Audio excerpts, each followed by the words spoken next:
Rassemblés à Distillery District dans les locaux du Collège Boréal, près d'une centaine de personnes se sont réunies pour célébrer l'inauguration d'un événement unique à Toronto. Une association est née, et pas des moindres. Yékrik ON. Elle est la première association des Antillais et Guyanais de l'Ontario. 1, 2, Yékrik!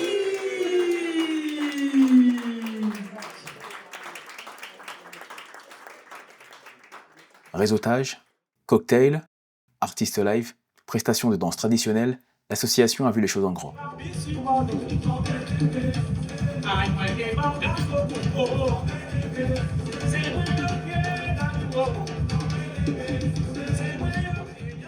Yékrik ON, son nom, qui s'inspire de l'appel traditionnel Yékrik, Yékrak, symbole du conteur antillais et de la transmission.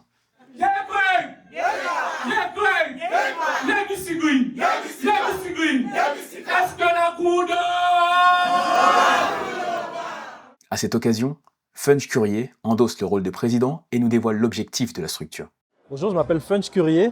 Je suis président de Yékrik ON, nouvel organisme communautaire des Guyano-Antillais de Toronto, de l'Ontario surtout. La raison pour laquelle on a voulu s'organiser et se structurer, c'était vraiment pour représenter un filet de sécurité pour notre communauté ici. Parce qu'on était vraiment isolés, on ne savait pas qu'il y avait une communauté qui nous ressemblait, une famille ici. On a pu organiser des événements et faire en sorte qu'il y ait une saveur qui nous ressemble. Nous, notre but, c'est d'accompagner les nouveaux arrivants de nos communautés, leur faciliter leur intégration parce que ce n'est pas facile de connaître un nouveau pays. On veut aussi se connecter avec les autres communautés francophones ici parce que le Canada, c'est un pays multiculturel qui attend que chacun apporte sa culture, sa touche personnelle. Donc nous, il n'y avait vraiment personne pour nous représenter, surtout dans l'Ontario. Donc pourquoi pas le faire nous-mêmes, vu qu'on est nombreux et de plus en plus nombreux.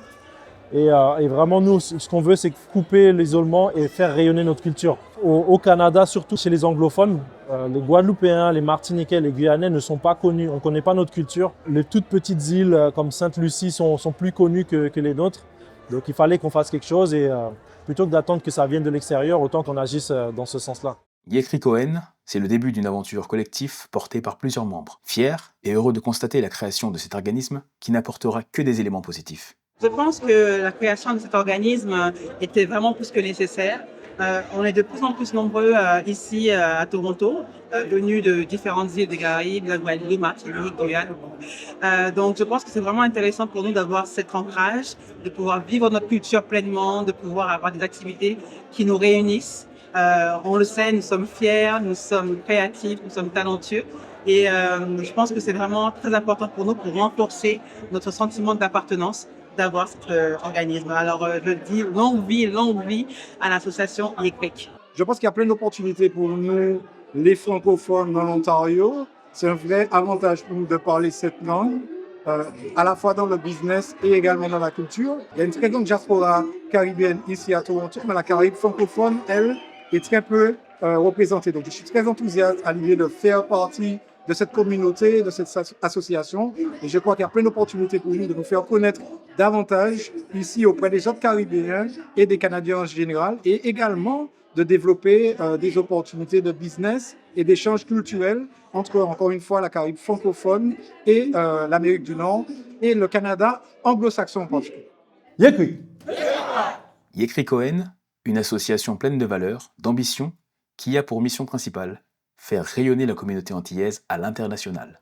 Vous connaissiez le haka de la Nouvelle-Zélande. Maintenant, le Canada découvre le Yékrik des Franco-Caribéens. Vous l'aurez compris, Yékrik ON, c'est l'union d'une communauté fière et solidaire qui s'installe sous le ciel de Toronto. Et comme le dit si bien son président, désormais, au Canada, la feuille d'érable va pouvoir s'aromatiser à l'hibiscus. Merci. Oh,